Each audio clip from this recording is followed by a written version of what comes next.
Salam iyirleşler.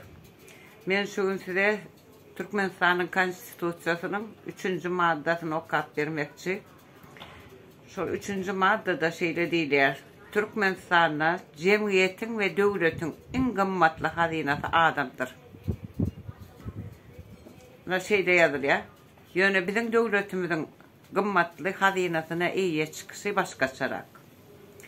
Türkmen devletinin kımmatlı hazinesi olan adamlar Türkiye'nin Kilos mezarlığına münglerçe yatır. Dine Türkiye değil, eğitim dünyanın her yerine, Rusya, Belarus, Kitay, Ukrayna, Kazan, Türkmen devletinin kımmatlı hazinesi olan adamlar dine köçelerde yatıp turup görenleri yüzlerçedir. Türkmen devletinin kımmatlı hazinesi olan adamlar köprülerin aşağına devletten değil yoldan geçip barayanlar bir dövüm çörek dilep yatırlar.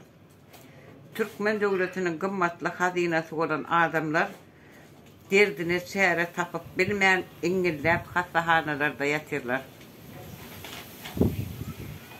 Bunlar dine 3. maddenin 2. punktuna değişti. Kıyıska ayıp geçtim.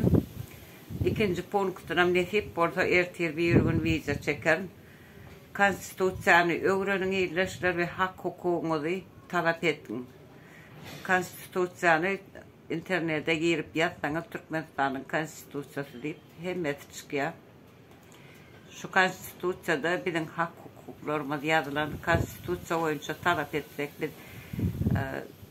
doğru ve haklı olur. Son için bizim hak hukuklarımız katı kâneken konstitusya göz aylasanız öğrenirsiniz şunu hükmen öğrenin. Bolya sağ olun.